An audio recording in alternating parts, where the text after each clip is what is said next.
So this is the account where makita natin si Moses, medyo may kakaibang nangyari. Dinalaw siya ng kanyang, biyenan. Kung kayo si Moses, matutuwa ba kayo malulungkot pag dinalaw ng biyenan? Ay, ako biyenan ko nandyan, biyenan ko si Brother Dante saka si Mami Alice. Ako po natutuwa pagka dumadalaw biyenan ko, pinagluluto ko pa yan. Talagang special yan pagka dumadalaw sila sa bahay namin. Sa inyo, kasama niyo po ba biyenan niyo?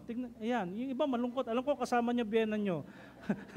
Joke lang po. So this is the account. Kaya nga sinasabi natin, ang Book of Exodus is hindi lang for married couple, for children, no, hindi lang sa pakikipagdigma, even in mother and father-in-law. So nandito ngayon, kumaga kalakip lahat ang katuruan ng Panginoon in everyday life. And we will see, sabi nga ni John Maxwell, everything rises and falls on leadership. Everything rises and falls on leadership. John Maxwell is an author of leadership book. And even he would see that everything, lahat ng nangyayari, no, even kay Moses, he will see na tayo makikita natin, na we can see that all things na nag-decide si Moses will fall under his leadership. Maganda man yan o pangit, no, ang mangyayari niyan, it will be blamed on the leadership. Kaya nga po, ito yung problema ngayon ni Moses. Mamaya po matututunan natin. Sabi nga, leadership is influence. Even John Maxwell said that leadership is influence. Lahat tayo naman may angking. Sabi nga, leadership capacity. Meron time na tawag sa iyo, leader ka kasi promotor ka.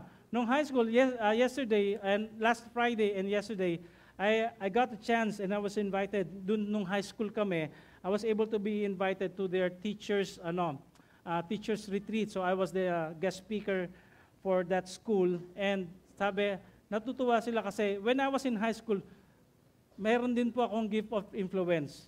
Yun nga lang, masamang impluensya. Lahat ng mga, may sinasabihan ko teacher namin na, ma'am, wala po ako natututunan sa inyo. Grabe. Tapos lahat, every year, lahat ng mga teachers umiiyak po pag ako po ang nandoon sa classroom. Kasi sobra pong tigas ng ulo ko, sobrang grabe po yung ginagawa ko sa mga teachers namin, sa pambabastos, sa mga pagsasalita, even grabe po yung life. Kumbaga kung ako ang magiging teacher, talagang hindi po ako tatanggapin ng mga teachers. And they praise God because nakita nila yung transformation sa life. I was invited on their chapel hour, and even I was invited on their graduation. Isang graduation, I was the speaker. And they were so glad kasi sabi nga niya, kasi alam niyo po ba, one teacher prayed for me na magbago po ang buhay ko during my high school days. That was around 26 years ago, or almost 30 years ago. Nung high school pa po ako, may nananalangin po sa akin para po magbago. Kaya nga, I gave them encouragement na, alam niyo po, if you would invest time in prayer for your students, then you can influence them, no, in their transformation of their lives. And they were so amazed na nakita nila, I'm a living testimony of one teacher prayed for me na baguhin po ang aking pag-uugali. And they were so amazed kasi nakita nila, I'm also now a full-time servant of the Lord. So leadership is influence. Maaring ang leadership nyo maganda o maaring leadership nyo hindi maganda. Pero lahat po tayo may influence. Ito ang sinasabi, sociologist tells us that even the most introvert individual will influence 10,000 other people during his or her lifetime. Meaning, yung pinaka-introvert na tao, yung pinaka-mahiyaing tao can influence at least 10,000. So sa talang buhay ninyo, makaka-influence kayo ng 10,000 tao. Maaring ang influence ninyo, tahimik ka pero pag yung sa grupo, sa mga estudyante, sa grupo, kain tayo dito, kain tayo dito, kain tayo dito. Ang daming nag-aaway ko sa kakain. Pero pag tinanong isang tao na yun, saan tayo kakain? Dito na lang. Sige, dito tayo lahat. Susunod, pero tahimik yan. No, merong influence. Minsan, ang anak mo, nai-influensyahan tayo. Di ba, pag naglalakad, Mami, parang sarap ng French fries. Alam mo na, gusto French fries. Mami, parang sarap ng chicken. Naglalaway po ako sa chicken. Alam niyo po, parang 1 week na po ako hindi nakakain ng chicken. Di ba? Yung influence nila kung saan tayo dadalhin. Mas matalino po yung mga bata na nakokontrol tayo. Yun po yung gift ng mga bata. Influential po ang mga bata. Mami, si ganito laruan. Ay, ganun ba? Sige. Manood ka na lang kung anong gustong laruan niya. Maraming influensya ang tao. So sabi nga, the most introvert person can, again, influence other people. Sabi mo sa katabi mo, you are an influencer. No? Lahat tayo, we are called to lead.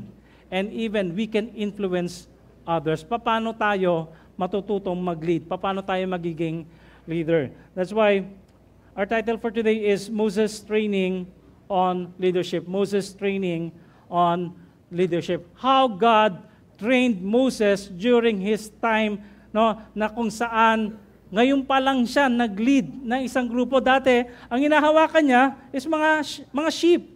Mga tupa lang ang hinahawakan niya. O, sumunod ka. Pag hindi sumunod, palo. Pero ngayon, almost 2 million na mga Israelites, ang dala-dala niya, karay-karay niya. Sa bawat lakad, may mga reklamo. Moses, anong CR? Moses, anong pagkain? Moses, quail na naman. Moses, pugo na naman ba kakainin ko? Moses, ganto-ganto. Moses, nag-away kami ng asawa ko. Moses, umuulan, no? Di ba? Ang daming reklamo, and yet he is the leader. Kaya nga, ngayon pong session natin in Exodus chapter 18, we would know how God trained Moses in his leadership. Kaya nga tayo, bawat isa sa atin, we are all leaders. Lahat tayo nag-lead. Even we can lead a small group, we can lead our classmate, we can lead someone to pray and share the gospel. Tayo po ang nag-lead sa kanila. Kaya lahat tayo, we have that leadership skills. Pero how can we improve our leadership skills? Exodus chapter 18, verse 5 says, Moses' father-in-law, Jethro, along with Moses' wife and sons, came to him in the wilderness, where he was camped at the mountain of God. And in verse 13, ito po yun. Sinalubong si Moses ang kanyang father-in-law, na si Jethro, even yung kanyang wife, and with the 2 kids. Customary, kapag sinasalubong mo isang visitor, sa tent mo siya patutulugin. Sa bahay mo sila patutulugin. So definitely, doon natutulog ngayon si Jethro. Ito yon. The next day, Moses sat down to judge the people. And they stood around Moses from morning hanggang kailan? Till evening. When Moses' father-in-law saw everything he was doing for them, he asked, what is this thing you're doing for the people? So, siguro sa dami ng taong lumalapit kay Moses, kanya-kanyang problema. May problema sa pangangalo niya, may problema sa may sakit, may para siyang si tatalino. May tatanong, di ba parang ganun eh. No, kapag nanonood kayo ng Bible, tatalino, paano po bang gagawin ko? Ganun ang istorya ni Moses. For the 2 million people na may mga problema, lahat yon inaasikaso ng isang tao lamang, which is Moses. And he is dealing it from morning till night. Di ba draining yon? Ako nga po, pag mag-talk ako dito for 3 services, parang hapong-hapo ako. Siya, from morning till night, nagka-counsel. Yung counseling niya, iba-iba. May finances, may marital problem, may relationship problem. Sa dami, baka iba pa yung napapayo niya. Ganito, hiwalayan niya po. Hiwalayan ko po. Hindi, yung damit, hiwalay mo yung paglalaba ng puta. Kasi iba-iba maipapayo na ni Moses sa dami ng mga problema na kanyang kinaharap. At even, he has his own problem. Di ba? May problema rin si Moses. Moses, wala ka ng time sa akin, sabi ng wife. Dumalo ako rito, tapos yan pang kasama mo. Di ba? Yung mga asawa ng pastor, di ba? Ganun mga minsan ng reklamo. Diyan ka na lang. Pwede ba ako magpamiyembro sa'yo? Bakit? Yung mga miyembro mo, dinadalaw mo. Akong asawa mo, hindi mo lang dalawin. Yung mga nagtatapang mga pastor's wife nun, no? Ganun yung dati. Kaya nga, CCF is based on family relationship. Kaya nga we prioritize our wife. Kaya I make my wife beautiful. Yan, maganda pala ng wife ko. And my children happy. No, I dwell most of the time with my family. Pero ito yung problema ni Moses. He has no time with his family. Plus more people to talk with. Bigyan ng counsel. Pero nagising tong si Jethro. Siguro, umaga pa lang, 5:30 pa lang, alas 4 pa lang madaling araw, naunahan sila ng tilaok ng manok, meron ng mga tao sa harapan, nakapila na, parang sa Wawawin, madaling araw pa lang pumipila na. Di ba? Nagre-request ngayon ng payo kay Moses. So, ang ingay, nagbubulungan, di ba? Doon na kumakain, tanghalian, doon na nananghalian sa bahay nila, Moses sa tent nila. So, definitely, when Jethro went and saw Moses was counseling these people, sabi niya, Moses, you are not Superman. Hindi pa uso Superman yun. Sinabi niya yun. Hindi, wala akong sinabi yun. Pero ganun ang pagkakasabi. Now, you've been doing it from morning till night. Ano ka ba? Wala ka bang, kumbaga, yun lang ba talaga ginagawa mo sa Israel? So, nakita ngayon na ang first point natin for Moses to learn his leadership is that, sabi rito, why are you alone sitting to judge while all the people stand around you from morning till evening? May nagpayo kay Moses.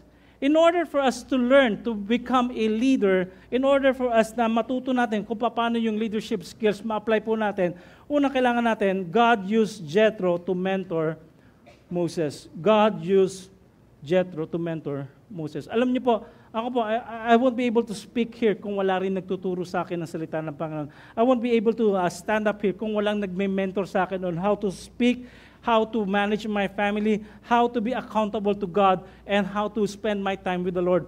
Meron po din akong mentor. And I'm so blessed that sabi nga a successful person can be successful if he has two mentors. Sabi po ng kataga ng isang Chinese genius na sinasabi, if a person has two mentors, then he will be successful. Alam mo, we are so blessed as Christian, we have many mentors. Right now, I have at least 4 mentors. Una, ang nagturo sa akin about family, father-in-law ko po. Totoo, parang Jethro din po ang father-in-law ko. Sabi niya, naalala ko sinasabi ng father-in-law ko, tayo ka dad. Ayan, tayo po, si Brother Dante. Sige po, ayan po. Ayan, magandang lalaki. Ayan. Biyenan ko po yan. So, sa lahat ng biyenan, ayan po yung pinakagwapo. Hindi, isa lang biyenan ko lalaki, syempre. Isa lang asawa ko. So, sabi nga niya, na in order for you to learn how to have a family, kailangan mahaba ang iyong pasensya. Yung naunamaan ko. And now, I'm counseling. I am having premarital counseling. Yun din sinasabi ko. Kinukot ko yung biyenan ko. Sinabi ng biyenan ko, the moment na you want to start a family, kailangan mahaba ang iyong pasensya. Even Pastor Peter would say, bago pa lang nasabi, alam na sa akin, naikwento na sa akin na we have to have a long suffering sa mga lalaki po bago tayo mag-start. Yun po isa kong mentor. Second mentor ko is, again, si Pastor Danny. Siya po yung aking naging mentor from youth days namin. Siya na naging D-group leader ko. And even Pastor Henry, I'm his accountable partner also. Once a month, we go on dates. And even si Pastor Ito is now my D12 discipler.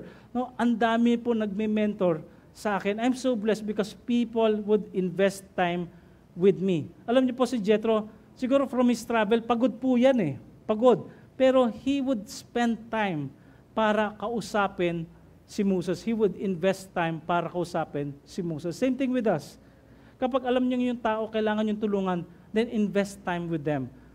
I'm so glad dun sa mga teachers na nakausap ko po kahapon, na sabi nga niya, they have compassion in teaching. They have compassion. Most of them are Christians, They have compassion in sharing the gospel. Sabi ko, do that. Kasi bihira sa mga teachers, bihira sa mga ibang larangan. Sabi, privilege yung mga teacher. It is a calling and use that calling para magamit, ma-spread yung salita ng Panginoon at even to mentor people. Ganun din po sa atin. We can influence people. And tayo rin, kailangan din meron po nagtuturo sa atin.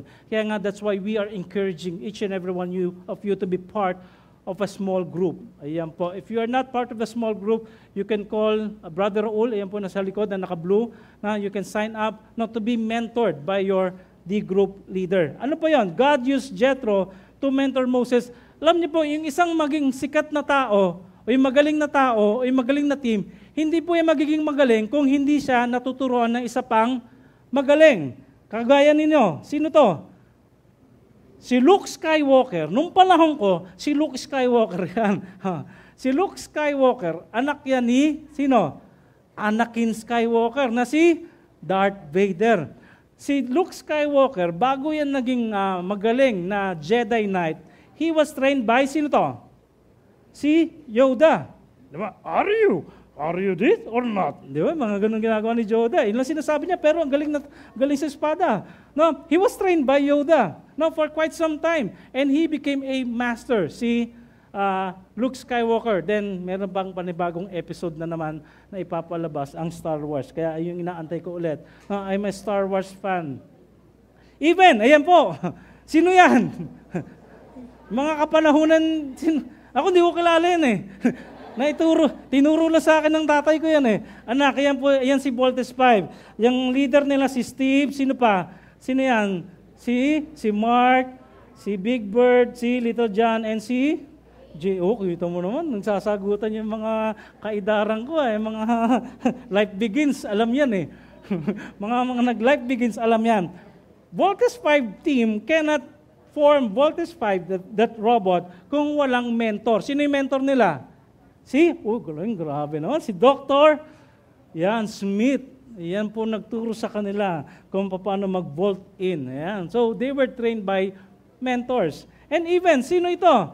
Gusto ko lang ma-reminis kung sino yung mga taong kaidaran ko. Sino po yan?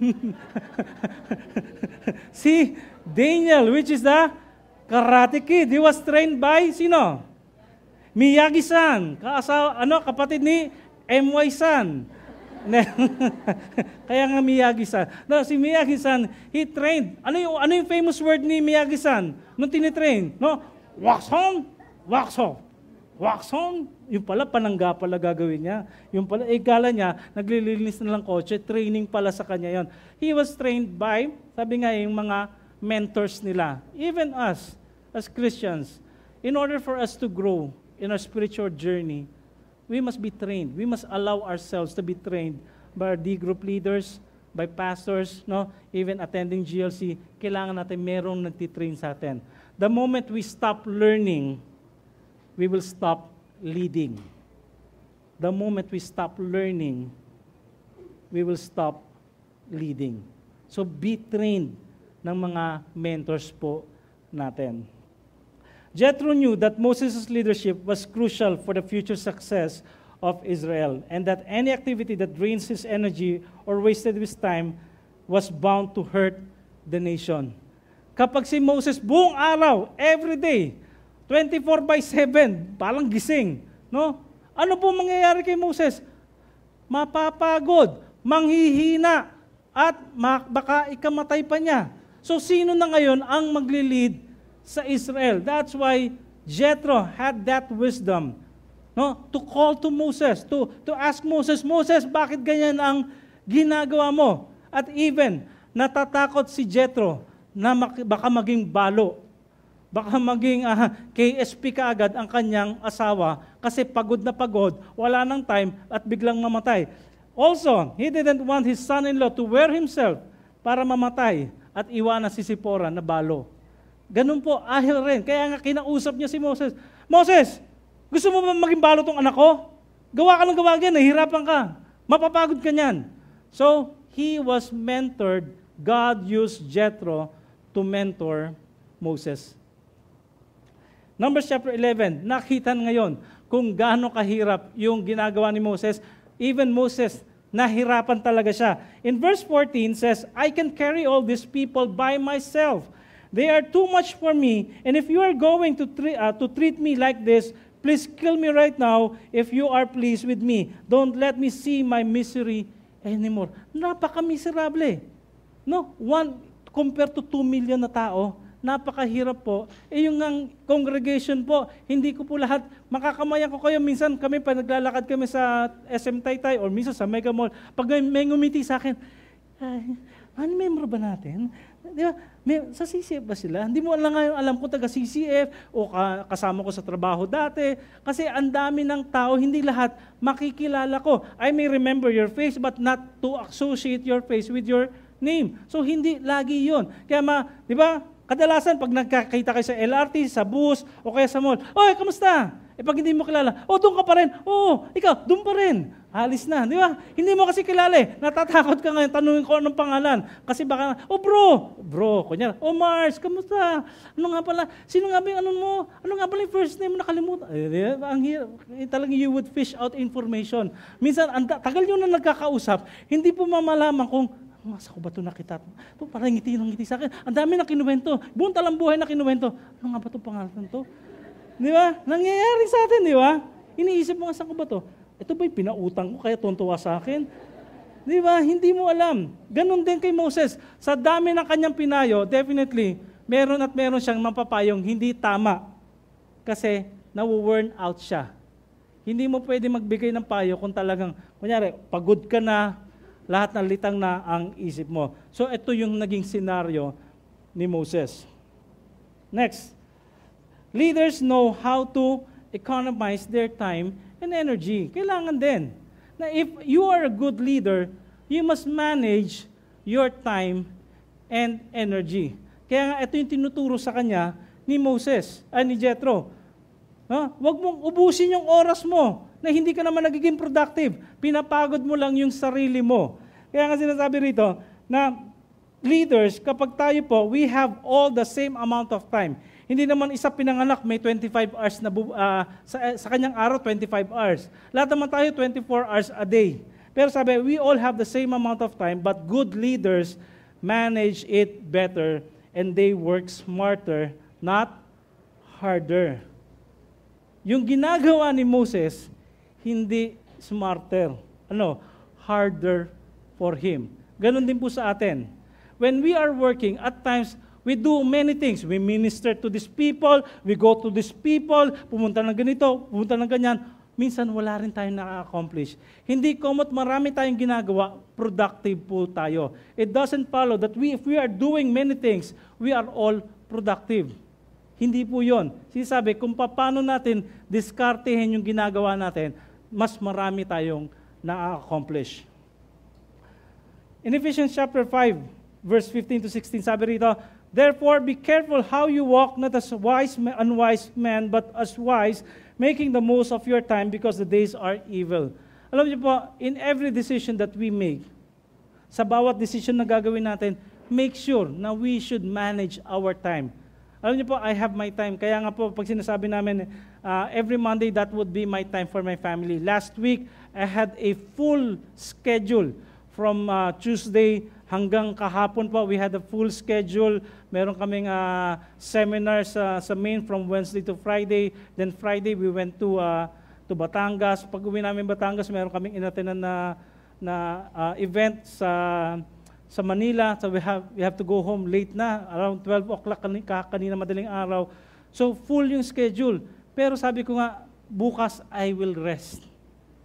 Tayo din po, we should manage our time well. Hindi yung oo ka ng oo sa lahat, tapos ikaw rin ang naiipit.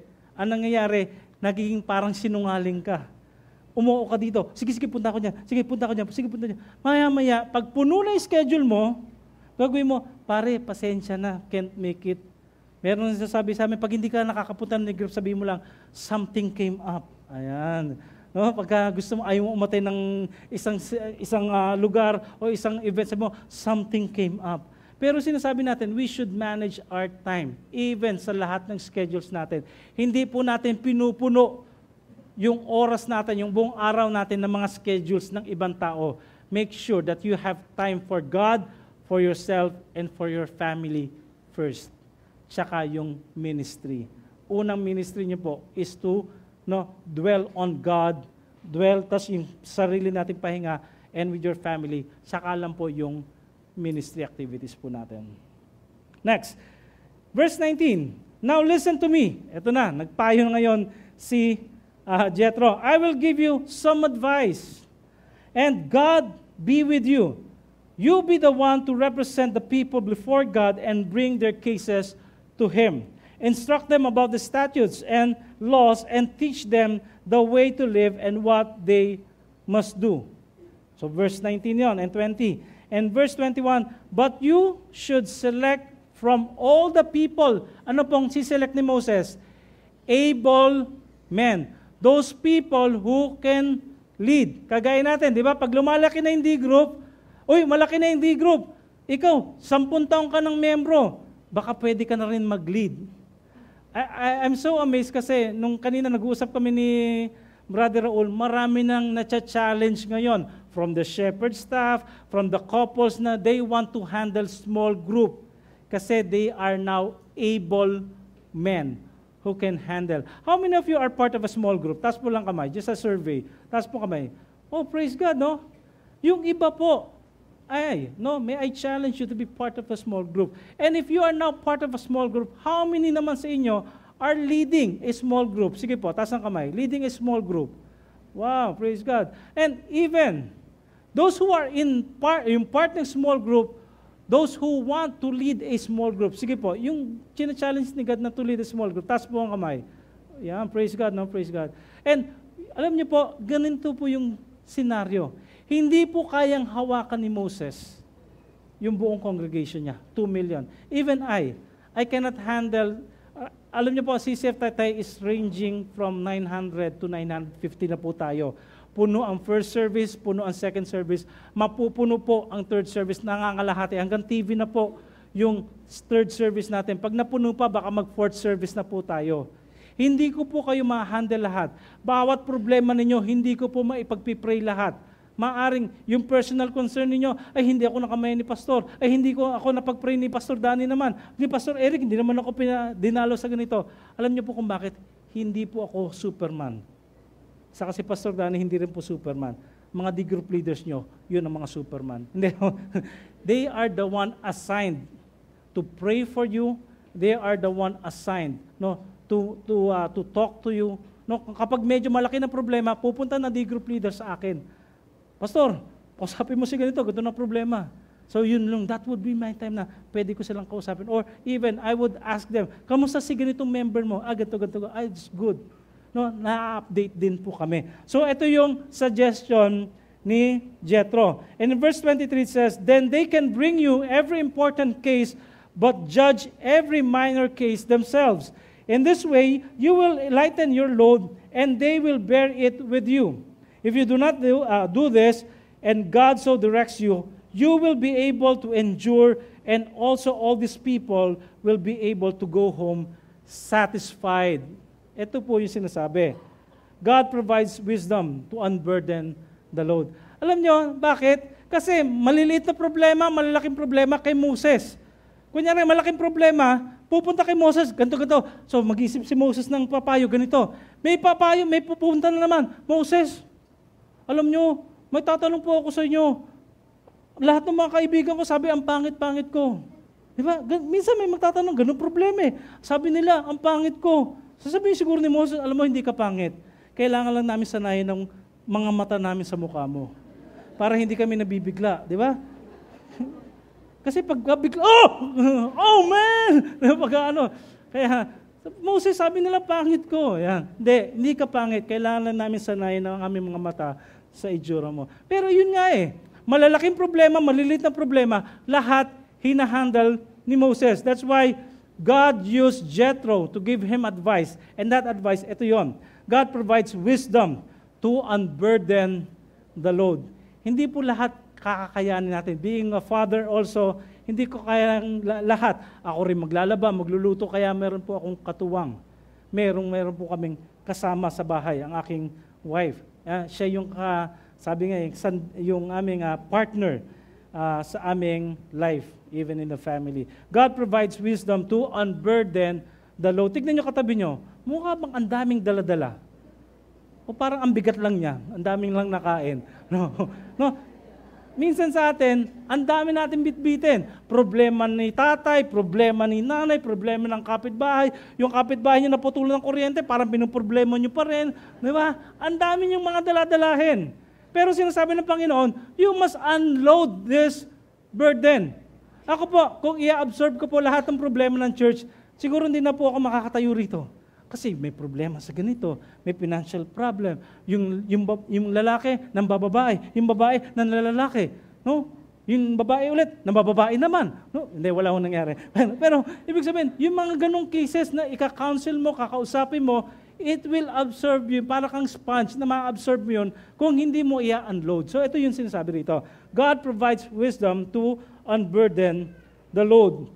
Ito yung payo sa kanya. If you do this, Moses, makinig ka sa akin, sabi ni Jethro. If you do this, and God so directs you, you will be able to endure. Mapagtatanggapay mo yan. Hindi ka hapong-hapo. Ikaw, 80 ka pala, mukha ka ng 90. Sabi niya, di ba? Kasi 18 na si Moses eh. No, 40 years in the desert, 40 years sa Egypt. So, 80 na. Siguro, ngayon, 80 plus na siya ngayon. No, Moses, mukha ka ng 90 years old. 80 years old ka pala. Tignan niyo yung itsura ng katabi niya. Mukha bang 80? No? Sa sobrang daming dinadala, sa sobrang daming pinoproblema. Sabi, if you do this, and God so directs, you will be able to endure, and also all these people will be able to go home satisfied. So yung payo, quality. Yung assurance, yung sagot na sa tanong, nasasagot ng maayos ni Moses kung ide-delegate niya yung mga tao. That's the proper delegation. Bakit po? Alam niyo po, when I was working in the bank, I was the pioneer of the section. So yung section na, meron pa akong bisor. So for quite some time, parang nagpipray ako, Lord, bakit hindi ako ma-promote? Alam ko naman lahat ng ginagawa ko.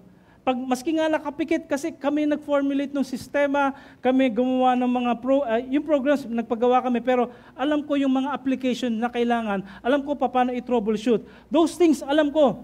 Bakit kaya hindi pa ako ma-promote? Alam mo, sabi ng boss ko, magturo ka kasi. Ituro mo yung nalalaman mo. Kaya pag naituro mo, kasi pag absent ako, sa akin din lahat tumatawag. Eric, may problema sa ganito. Yung server, ganito. Eric, may problema sa ganito. Hindi maano yung images. Sa akin tumatawag kasi wala ako ang lahat ng may alam. Pero the moment na tinuro ko, nag-assign ako, tinuro ko ito gagawin nyo pag may problema, ganito. That moment, kasi pag na-promote ka sa bangko, you have to be trained. Yung time namin, for almost 7 months. So 7 months ka wala sa workplace mo. Nasa training ka. Kung wala akong tinuruan, pag na-promote ako, tawag ng tawag habang nagtitraining. So hindi ko matututunan yung ituturo sa akin. So ganun pala, I have to delegate.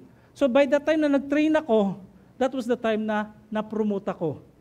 Kasi feeling ko dati, pag nagturo ako, baka agawin yung position ko. Hindi pala. It will unburden your load.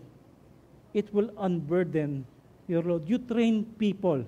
At nung na-promote na ako, hindi lang doon nagtatapos. I trained many people na nagkuha ko ng supervisor, 2. Sige, ikaw, titrain kita, ganito. Kaya pa nagli-leave ako, maski naka-on cellphone, walang tumatawag. Dati, pag-leave ko, kailangan ko bang i-call divert para hindi umabot, hindi makarating sa akin yung tawag.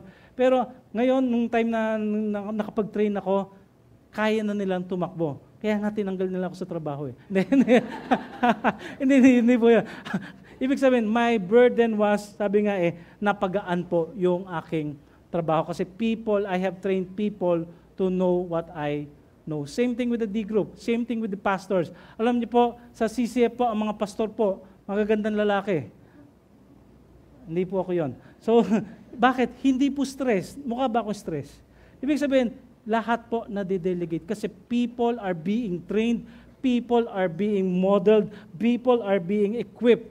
And lahat yun, hindi kaya ng pastor na mag-isa. Mag-visitation. I praise God for Brother Ed, no? Na sa pastoral care, yung team nila, they are the one visiting the people. Hindi lang ako ang dumadalo sa may sakit.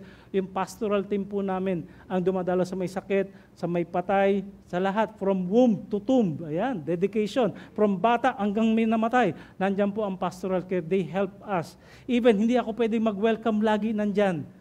Nandyan po yung ushering team to welcome these people. Hindi rin ako pwedeng magturo sa mga Sunday schools. Habang nagtuturo ako, tumatakbo ako, tinuturuan ko yung mga bata. Ang hirap po nun. Ang hirap lumagari. Pero po may mga Sunday school teachers, may mga next gen coordinators po tayo. Sila po ang nagtuturo. I cannot teach GLC all alone. Andiyan po si Brother Raul, no, to train people, no, to help out with the GLC. Because the burden na distribute po ang burden ng church. And all of you are now growing. Hindi lang po sa akin, it's not because of me, because of God's empowerment to all the leaders here at CCF Taytay. Palakpakan po natin ang mga leaders. And praise God. Hindi rin po ako cameraman para ako rin magre-record ng aking ginagawa. Meron po tayong media team para to record everything. Ayan po. And what do leaders do? Leaders plan their work and work their plan. You plan your work and work your plan. God gave us wisdom. And even in James chapter 1 verse 5, now if any one of you lacks wisdom, he should ask God who gives to all generously and without criticizing, and it will be given to him. Lord, paano ko i-train yung mga tao? Lord, paano ako mag-lead ng small group? Lord, paano ako ganito? Hindi ko pa nababasa lahat. Sabi, manalangin kayo sa Panginoon. No? Ask God, and He should. Sabi, no, if anyone who lacks wisdom, he should ask God, and God will give it. Nagmamaramot ba ang Panginoon? Hindi. He will give it generously and without criticizing. Tayo minsan, may nangutang, bro, baka may wala akong pamasahe. Punta-punta ka rito, wala akong pamasahe, ha? Ang dami mo narinig, 20 pesos lang binibigay sa'yo. Diba? Ikaw, laki lang katawan mo, hindi ka magtrabaho. Na-hold up nga Nakuha nga ng pera, kaya na. Ibig sabihin, minsan tayo, magbibigay lang tayo ng pabor sa tao, ang dami pa natin sinusumbat. Pero God, if you ask God of anything, most especially for wisdom, He will give it to us, generously and without criticizing. Yun po, if you want to be a good leader, you ask God for wisdom. 2 Timothy chapter 2 verse 2, hindi lang sa Old Testament, tinuro din po sa New Testament.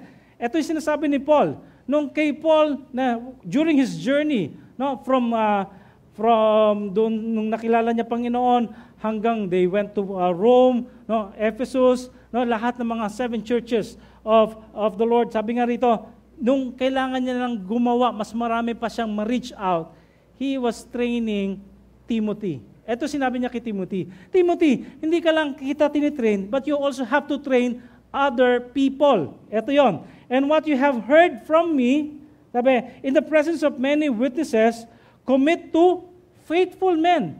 Kanina ganun din, able men. Pag sinabi mong able, they are committed, they can do the work. Who will be able to teach others also.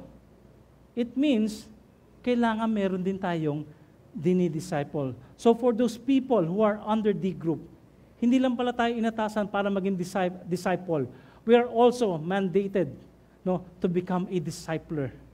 And I challenge you, napakaganda po na yung experience nyo sa life ninyo will be a blessing to these people. Yung mga challenges nyo na napagtagumpayan ninyo sa buhay ninyo, if you handle people, then they experience the same challenge, ang dali nyong ipayo because you have overcome those things. And by doing so, nadidisciple nyo sila. Yung manumang ipag-pray nyo isang tao na may problema, you are discipling that person. It doesn't follow na kailangan, ibang D-group leader ka ibang D-group member ka Hindi, kung lumapit sa'yo, pag-pray mo, kausapin mo. Hindi po tayo nare-restrict kung sino D-group leader. Pag lumapit sa'yo, humingi ng prayer, then pray for them. Ako po, maski ibang satellite, kinakausap ko, yung mga youth leaders nila, kinakausap ko, mga singles leaders nila, kinakausap ko, I make it a point that I can pour out my life to them. I can impart something to them. Kasi po tayo po, nung tayo po nakatanggap sa Panginoong Hesukristo, God filled us with the Holy Spirit at nananahan sa atin ng Banal na Espiritu. And we have that joy in us. And if we are overflowed with God's Word, it's something that you want to share.